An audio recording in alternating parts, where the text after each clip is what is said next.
Ya, Assalamualaikum warahmatullahi wabarakatuh. Hari ini kita masuk dalam pembahasan sistem pemerintahan. Ya.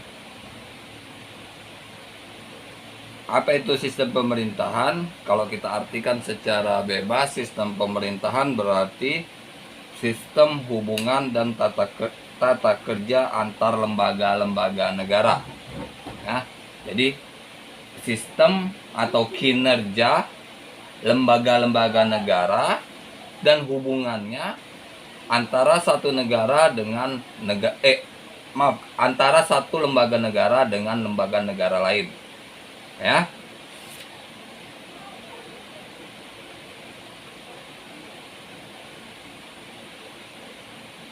Ya, dalam kehidupan berbangsa dan bernegara di dunia ini dikenal dengan dua sistem pemerintahan yang ada, yaitu sistem pemerintahan presidensial dan sistem pemerintahan parlementer. Ya, kita lihat sistem pemerintahan presidensial menurut Bapak Muhammad Mahfud MD. Ini Bapak Mahfud MD kita cerita sebagai akademisi ya, bukan sebagai cawapres. Ya, jadi ciri-cirinya menurut beliau adalah satu, kepala negara menjadi kepala pemerintahan atau eksekutif. Apa maksudnya di sini? Bahwa kepala negara yang memimpin suatu negara bersistem presidensial itu menjadi pengambil keputusan tertinggi dalam suatu kebijakan negara. Ya. Jadi kebijakan negara apapun itu harus keputusan kepala negara atau presiden. Sama seperti kalau yang baru-baru ini yang pemberangkatan TNI ke Palestina itu juga berdasarkan persetujuan dari presiden. Ya, surat tugasnya dari presiden. Yang kedua, pemerintahan tidak bertanggung jawab kepada parlemen atau DPR. Parlemen dan pemerintahan adalah sejajar. Ya, jadi dalam setiap kebijakan presiden itu tidak ada tanggung jawabnya kepada parlemen atau DPR. Jadi kedudukan antara presiden dengan parlemen itu adalah sejajar. Ya.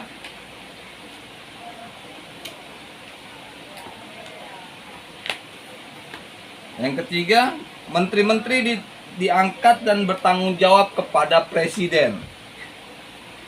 Ya, ini maksudnya bahwa setiap menteri itu, seluruh menteri itu diangkat berdasarkan keinginan dari seorang presiden. Ya.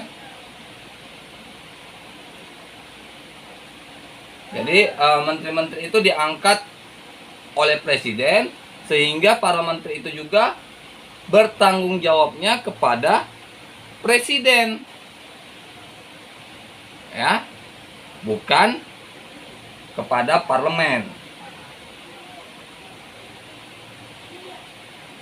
Yang keempat, legislatif dan eksekutif itu sama-sama kuat. Ya, jadi di sini eksekutif, legislatif itu memiliki kekuatan yang sama, sehingga tidak ada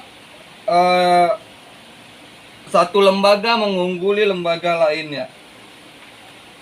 Ya, jadi dalam membahas satu peraturan itu sama kedudukannya, sehingga apapun hasil keputusan atau peraturan perundang-undangan yang muncul merupakan tanggung jawab semua anggota parlemen, ya kan? Itu halaman berapa, Pak? Hah? Halaman berapa itu, Pak? 150. Ya, jadi harus tanggung jawab parlemen. Parlemen harus bertanggung jawab. Makanya nggak ada cerita keluar satu undang-undang, tapi saya nggak ikut. Nggak ada cerita nggak ikut. Kecuali memang dia WO, walk out, atau keluar dari sidang pembahasan. Ya, kalau dia keluar dari sidang pembahasan, memang kita tidak bisa meminta pertanggungjawaban dia. Ya, yang pihak yang keluar ya. Karena dia pasti punya alasan pada saat pembahasan, saat pemutusan, saya tidak ada di rapat, saya keluar. Sehingga tanyakanlah pada yang ada di dalam saat itu. Kalau tadi ciri-ciri presidensial, sekarang ciri-ciri parlementer. Apa itu ciri-ciri parlementer? Yang pertama, kepala negara tidak berkedudukan sebagai kepala pemerintahan, karena ia lebih bersifat simbol nasional atau pemersatu bangsa. Ya, inilah kalau sistem parlementer. Di sistem parlementer ada presiden, ada. Tapi presiden ini bukan sebagai pengambil keputusan terakhir. Ya. Pengambil keputusan terakhir tetap ada di tangan parlementer. Contohnya mana? Amerika. Ya. Amerika Serikat, walaupun presidennya berkeinginan ingin melaksanakan sesuatu, ingin melakukan sesuatu, tetap harus melalui persetujuan parlemen. Ya. Bukan semata-mata kalau memang dia punya keputusan sendiri dapat dijalankan. Tidak. Ya. Tetap dia harus berdasarkan keputusan parlemen. Dibahas di parlemen. Yang kedua, pemerintahan dilakukan oleh sebuah kabinet yang dipimpin oleh seorang perdana menteri. Ya. Dapat ya kita lihat ya. Kalau kayak di negara Amerika tuh ada perdana menterinya. Ya, jadi setiap keputusan sesuatu, pembahasan sesuatu oleh parlemen yang ada perdana menteri. Jadi perdana menteri lah yang mengambil keputusan terakhir berdasarkan suara pada saat parlemen. Ya. Kabinet bertanggung jawab kepada dan dapat dijatuhkan oleh parlemen melalui mosi. Ya. Jadi di sini kabinet yang dibentuk oleh presiden itu dapat dibubarkan oleh parlemen atas mosi tidak percaya misalnya. Ya. Jika ada mosi tidak percaya maka dapat dijatuhkan. Ya. Makanya ada tuh kalau di Amerika ya, kalau kita kan ngelihatnya yang umum ada di media itu adalah Amerika. Ya kan? Yang masuk berita-berita internasional itu Amerika, nggak semua negara ada. Tapi kalau mau lihat semua negara di YouTube kalian cari pun mungkin ada, ya. Kedudukan eksekutif atau kabinet lebih rendah. Ya, dan bergantung kepada parlemen. Ya, jadi kedudukan eksekutif itu dia lebih rendah. Kabinet itu kabinet yang dibentuk oleh presiden, ya, di negara parlemen ya. Yang dibentuk oleh presiden itu kedudukannya lebih rendah daripada parlemen. Parlemen lebih tinggi. Makanya kabinet atau menteri-menteri yang ditentukan oleh presiden ini dapat dibubarkan oleh parlemen atas tadi mosi tidak percaya yang di poin sebelumnya. Nah.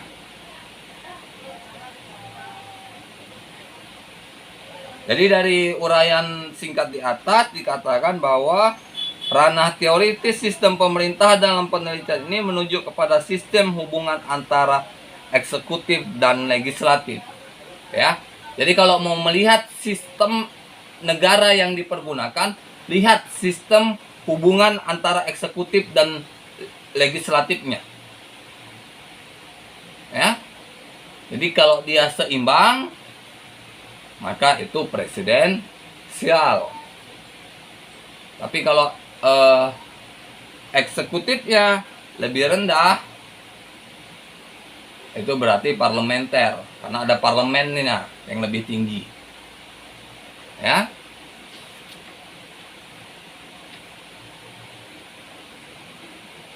Pemerintahan demokrasi dengan sistem parlementer ditandai oleh hubungan yang erat antara organ eksekutif dan parlementer dan parlemen.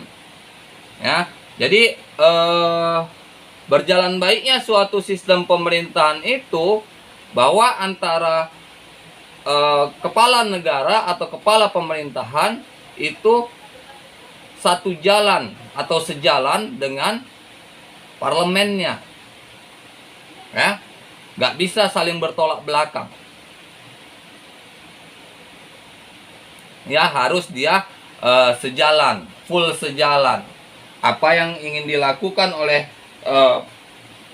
presiden harus didukung oleh parlemen.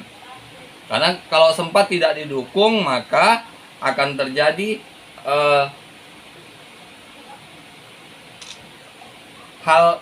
hal-hal bahwa program-program itu tidak berjalan. Ya, nggak akan jalan. Kalau makanya ini dapat kita lihat kalau di negara kita dulu pada saat Bapak Jokowi itu periode pertama. Ya. Bapak Jokowi periode pertama, parlemen dipegang oleh oposisi. Maka banyak program-program yang sulit dijalankan atau bahkan sama sekali gagal jalan. Ya, kenapa? Karena itu tidak sejalan. Makanya yang di periode kedua ini parlemen dipegang oleh pemerintah, banyak nih program-program yang lebih sejalan. Bagus jalannya. Ya. Bukan berarti oposisi tidak bagus. Oposisi itu kalau dalam suatu negara yang sehat, oposisi itu mesti ada, harus ada. Ya. Karena kalau tidak ada oposisi, maka negara itu tidak sehat. Nggak ada yang mengkritik program-program pemerintah. Ya, nggak ada yang mengkritik apa yang dilakukan pemerintah. Misal, contoh, kalau semua pendukung, ya, kalau semua jadi pendukung pemerintah, saat pemerintah naikkan BBM, nggak ada tuh yang aksi-aksi demo. Semuanya manut aja. Ya kan? Naik bahan-bahan pokok, nggak ada tuh yang demo, diem aja. Itu kalau semua pendukung.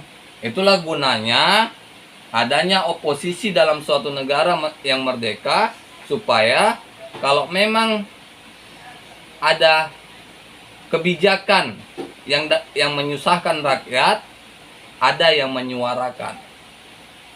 Ya, karena kalau tidak ada parlemen yang menyampaikan, maka kemungkinan suara-suara kita yang di bawah tidak akan sampai. Ya kan? Ya, lahirnya sistem pemerintahan secara politik didasarkan pada pilihan terhadap sistem pemerintahan presidensial maupun parlementer. Ya. Jadi kalau lahirnya sistem presidensial di Indonesia merupakan pilihan pada masa lalu, mulai dari merdeka kita pernah sistem presidensial, ya, kita pernah sistem konstitusiris, ya, sistem parlemen, kita pernah balik ke Undang-Undang Dasar 1950 sampai sekarang Undang-Undang Dasar 1945 sampai amandemen yang terbaru sekarang. Makanya kalau saya bilang, kalau kalian mau nyari Undang-Undang Dasar, cari yang benar-benar lengkap, full dari awal, dari Undang-Undang Dasar pertama Indonesia merdeka. Ya, ini pernah saya sampaikan juga di kelas reguler. Ada juga yang kelas reguler yang dia dapat dari caleg. Ya, kadang ada caleg ngasih Undang-Undang Dasar. Lihat, kalau yang dikasih itu memang sebenarnya ya dibilang bagus, tapi itu hanya undang-undang yang terbaru sekarang.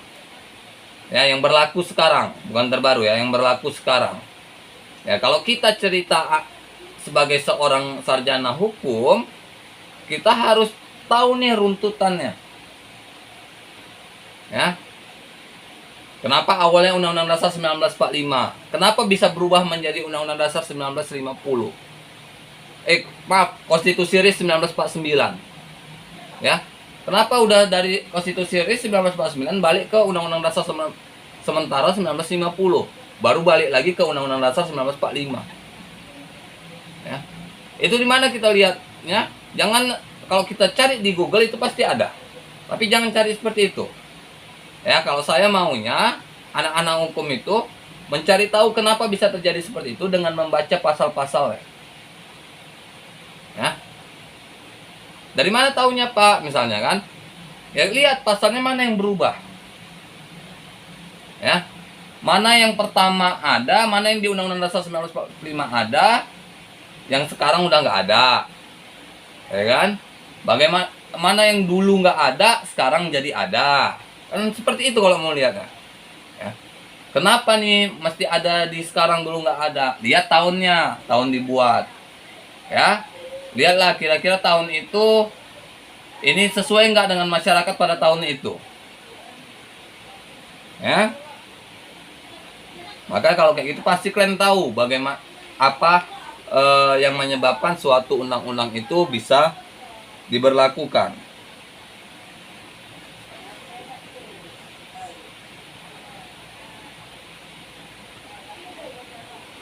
Selanjutnya kita bahas masalah presidensialisme.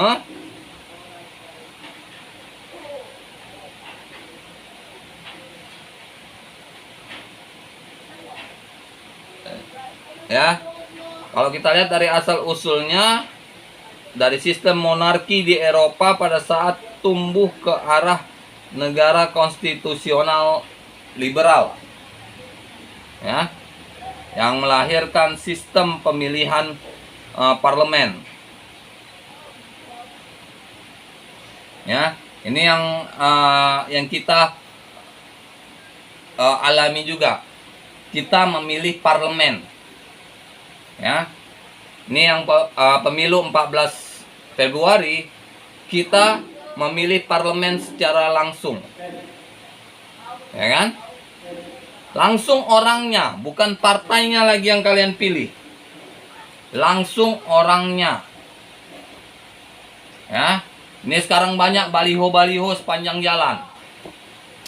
Di sepanjang jalan banyak baliho-baliho, gambar-gambar muka-muka orang udah banyak. Ya. Maka pertama kalian kalau saya milih ya, saya nggak nyuruh kalian ya. Kalau saya milih maka lihat mungkin yang paling dekat dengan kita. Ya. Ya mungkin dia tetangga kita. Ya, rumahnya dekat. Ya. Nah, kalaupun beda gang tapi masih dekat. Saya pilih pertama itu. Kenapa? Karena kalau jadi masalah, ya, kalau dia nggak tanggung jawab, kita masih bisa ngejar ke rumah orang tuanya atau rumahnya yang dekat rumah kita. Ya, jangan pula kalian dalam memilih seperti beli kucing dalam karung. Ya, kalian main cap cip cup, pilih partainya yang calegnya mana yang untung aja lah, cap cip cup, karena kalian mungkin sama sekali nggak kenal dengan calegnya, ya kan?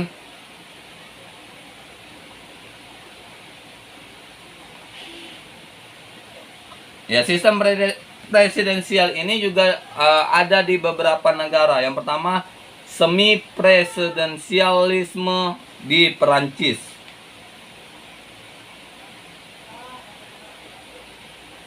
Nah, bagaimana ciri-cirinya? Bahwa presiden dipilih dalam pemilihan oleh rakyat. Ya, jadi di Perancis pun presiden itu dipilih langsung oleh pemilihan yang dilakukan oleh rakyat. Adanya kelembagaan eksekutif ganda. Nah, jadi lembaga eksekutif ada dua dan memiliki dua fungsi dan dua peran. Ya, kekuasaan konstitusional presiden yang besar. Jadi di sistem Perancis ini bahwa kekuasaan berdasarkan undang-undang bagi seorang presiden itu sangat besar. Ya. Bagaimana kalau ya kita lihat yang beberapa tahun ini misalnya banyak yang gosip-gosip yang anti Islam di Perancis, lihat ditenangkan oleh presidennya, ya, tidak didukung. Ya, yang seperti kalau contoh saya bilang itu seperti yang dulu sempat heboh itu karikatur Nabi Muhammad sempat muncul ya.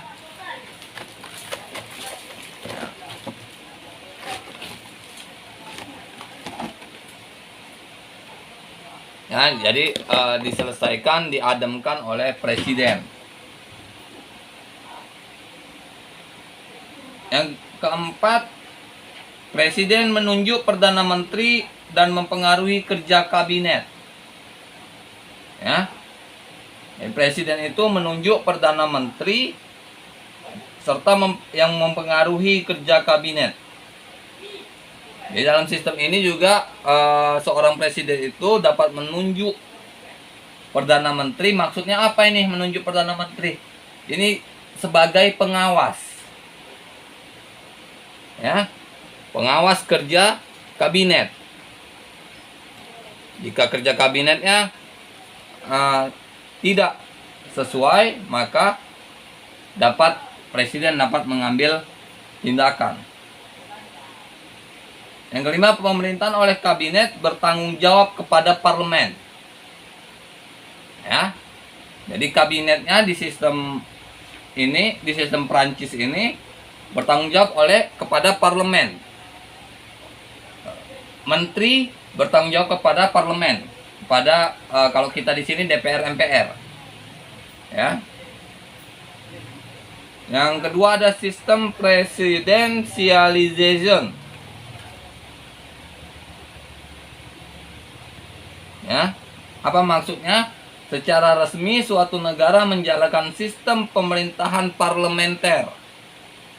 Akan tetapi dalam praktik mengarah kepada apa yang disebut sebagai penganut sistem presidensialization. Ya.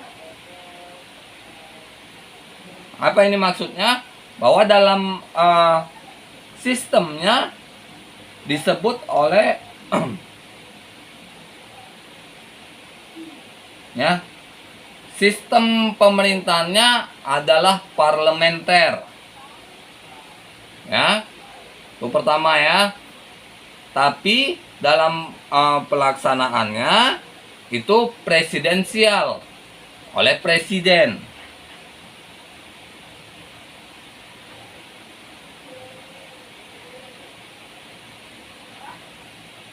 Sebagai contohnya di sini adalah Israel yang menjalankan sistem parlementarisme pada tahun 92 yang mengadakan pemilu untuk memilih secara langsung perdana menteri.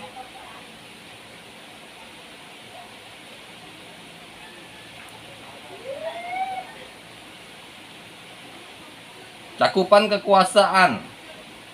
Ada cakupan kekuasaannya atau unitary executive. bahwa kekuasaan eksekutif yang semakin terpusat kepada presiden ini yang dikenal dengan doktrin unitary eksekutif sebagai tafsir terhadap ketentuan pasal 2 konstitusi, di mana dari segi historis pengakuan terhadap unitary eksekutif ini sebelum ratifikasi 1789 sudah berlangsung, termasuk pandangan yang berkembang selama abad ke-18 kalangan ilmuwan politik. Jadi di sini maksudnya bahwa dilihat dari kapasitas kemandirian presiden dalam menafsirkan posisi konstitusinya dalam proses reformasi hukum. Jadi di sini bahwa presiden itu berhak merubah sistem perundang-undangannya atau sistem pemerintahannya yang dianggap baik, ya, baik untuk kondisi bangsanya ke depan, ya. Contoh misalnya, ya, ini kita sistem presidensial Indonesia, ini contoh ya.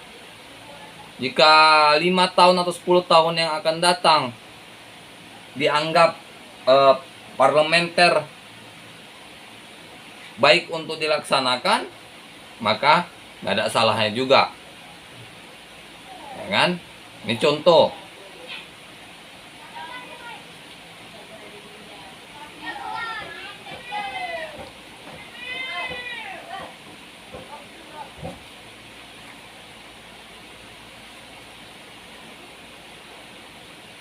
Ya, juga ada sini khusus dalam melaksanakan kapasitas dalam menolak undang-undang. Ya, di sini perisai utamanya adalah Departemen Kehakiman dan Kantor Pertimbangan Hukum. Yang dalam hal ini oleh Jaksa Agung, yang dipimpin oleh Jaksa Agung. Nah, jadi dia di sini bahwa sistem untuk merevisi undang-undang atau menolak undang-undang, ya, kalau kita di sini berarti judicial review-nya, ya, itu lebih kepada Jaksa Agung dalam hal ini. Ya, kalau kita kan dalam pengajuan judicial review-nya itu ke Mahkamah Konstitusi. Ya, pengujian undang-undang. Ya, nanti kalian mempelajari juga tuh di mata pelajaran ilmu perundang-undangan, judicial review. Jadi menguji bisa satu undang-undang, bisa satu pasal, bisa satu ayat yang mungkin sudah tidak relevan lagi terhadap kehidupan sekarang ini, maka bisa dibatalkan.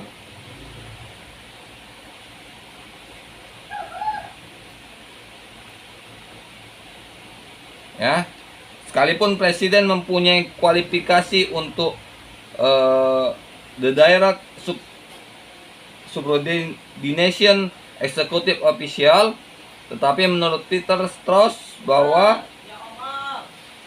hal-hal tersebut disebabkan oleh bagaimana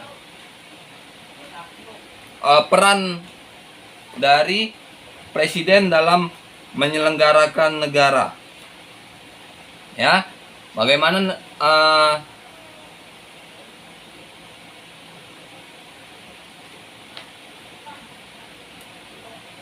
bagaimana presiden ini merupakan suatu contoh,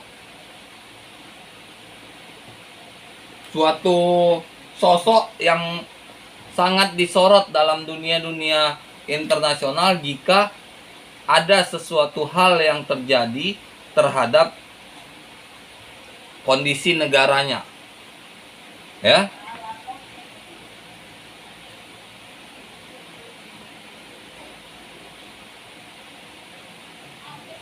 Ya. Juga kita melihat putusan Mahkamah Agung Federal yang mengabaikan veto legislatif, tata cara pelaksanaan veto presiden dan upaya Kongres untuk mengontrol pengeluaran negara. Ya. Jadi veto-veto ini atau keputusan-keputusan ini, ya, keputusan-keputusan ini juga harus dikontrol bahwa bagaimana suatu masukan, ya, masukan terhadap sistem kebijakan-kebijakan pemerintah itu tetap harus dikontrol, nggak bisa sembarangan, ya. Maksudnya apa? Misal kita dalam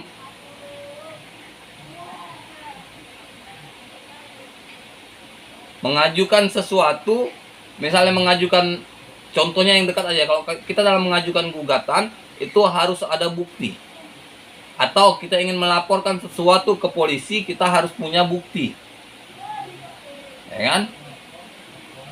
Ini juga yang terjadi jika kita ingin berkomentar terhadap kebijakan pemerintah, maka kita harus punya alasan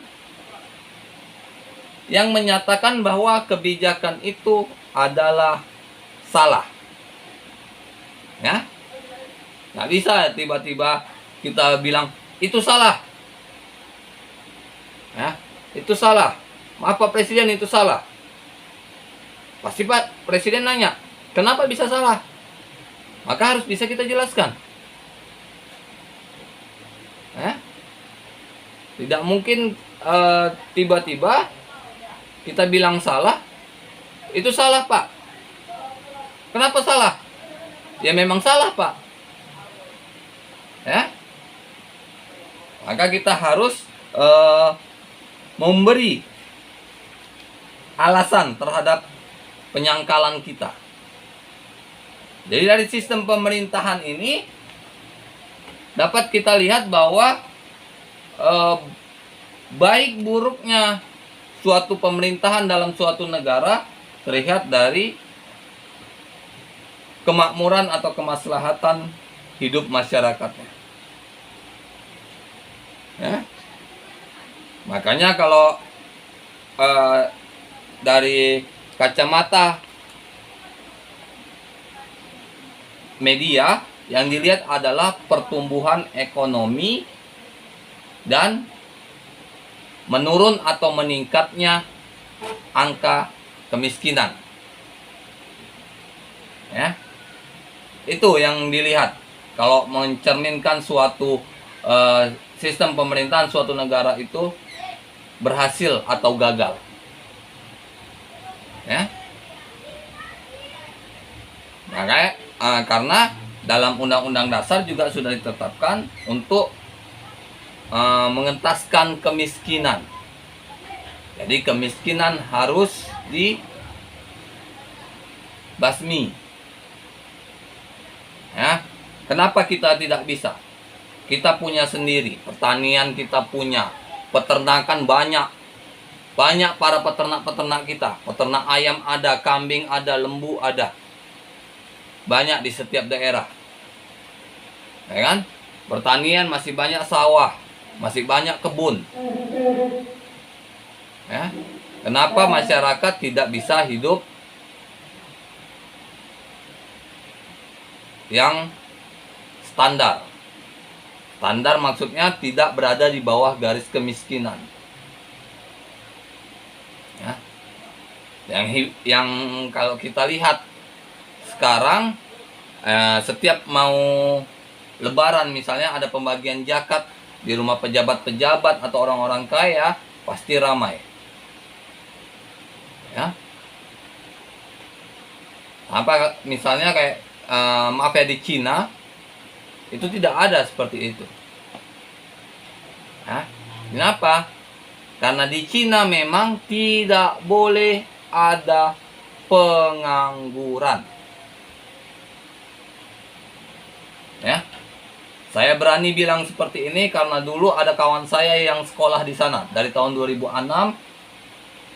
sampai tahun dia 2018 dia meninggal.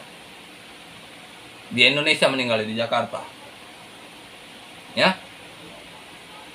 Di sana dia sebagai pendatang aja, sebagai pelajar yang Senin sampai Jumat dia kuliah, ya, dia belajar Senin sampai Jumat. Hari Sabtu dan Minggu harusnya libur. Petugas negara juga masih datang menawarkan dia kerja 1 hari ya, yang digaji per hari. Maaf ya, bukan kerja 1 hari, yang kerjaan yang digaji per hari. Jadi bisa kerja di hari Sabtu atau Minggu, itu dikasih. Nggak boleh ada yang di rumah. Nah, kalau kita di Indonesia ini, lihat kan, banyak bahkan yang mengemis di lampu merah. Di sana nggak ada, ya. Banyak yang minta-minta setiap malam Jumat atau Jumat, ya. Itulah, disinilah kita melihat suatu sistem pemerintahan itu dapat berjalan baik atau tidak, ya. Apalagi contohnya yang dekat aja sama kita, ya. Misalnya daerah kita rawan banjir kalau hujan deras, ya. Berjalan baik tidaknya suatu sistem pemerintahan itu jika sudah 5 tahun caleg yang kita pilih duduk. Berjalan baik tidaknya suatu sistem kerja dia itu kalau kebanjiran itu kita tidak usah bilang hilang, minimal berkurang, ya. Bukan dia yang ngerjakan, tapi dia bisa memberitahu dinas terkait tentang masalah hal itu, ya. Makanya kalau kalian ada yang jadi caleg seperti itu, ya. Kalau kalian jadi caleg, kalian adalah perpanjang tanganan presiden atau pemerintah. Maka saat kalian duduk, kalian balik ke dapil kalian, tanya apa masalahnya. Tampung, catat apa masalahnya. Ya.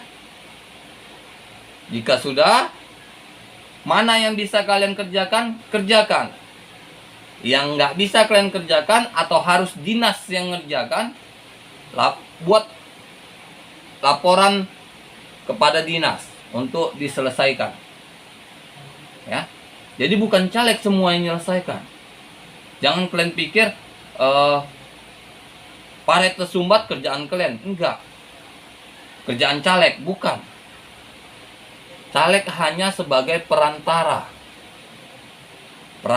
suara rakyat. Karena caleg itu adalah yang duduk itu adalah wakil rakyat,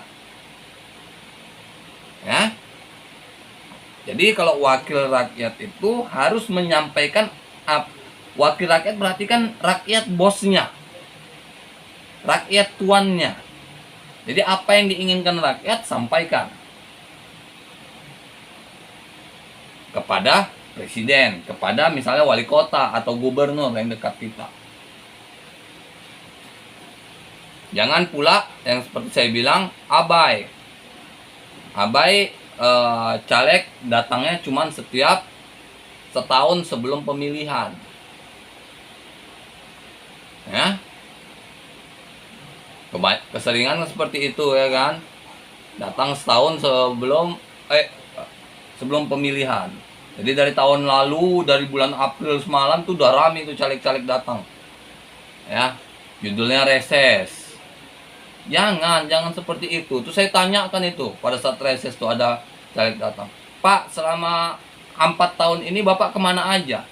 Kenapa baru ingat mengunjungi kami sekarang? Dia nggak bisa jawab,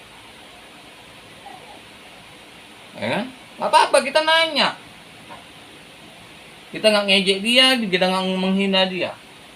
Pak, Bapak caleg dari dapil kami, ya, selama 4 tahun belakangan ini Bapak kemana aja? Kenapa baru sekarang Bapak muncul? Ya? Karena seharusnya setiap reses itu ada dananya. Ya, dana reses dari negara. Ya. Jika para caleg-caleg ini tidak rajin-rajin mengunjungi dapilnya, maka jangan bilang sistem pemerintahan itu berjalan dengan baik. Tidak. Kenapa?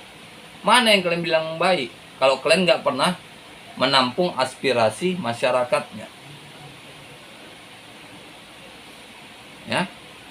Ya itu ya, kalau sistem pemerintahan tuh harus dia dengan yang kerja nyata. Ya. Bukan teori-teori, bukan kata-kata. Ya, kalau kalian jadi caleg atau jadi calon apapun, ya, kalian bukan jualan kata, kalian bukan jualan obat. Ya, jadi jangan berkata-kata ini itu, nanti kalau saya terpilih seperti ini, seperti itu, seperti ini, seperti itu. Enggak, jangan. Lebih baik kalau kalian jadi caleg sekarang, Pak, Bu, saya nggak bisa menjanjikan apa-apa saat sekarang ini. Tapi jika nanti saya terpilih, ini nomor WA saya aktif 24 jam kecuali saya tidur. Bilang gitu aja. Kalau saya tidur ya nggak saya angkat, Bu. Ya, nggak usah janjikan mau berikan ini, berikan itu. Nanti kalau sempat nggak terjadi, ya, temakan janji semua. Ya, saya rasa inilah pertemuan kita hari ini. Ya, lebih dan kurang saya mohon maaf. Kita ketemu lagi di pertemuan yang akan datang. Assalamualaikum warahmatullahi wabarakatuh.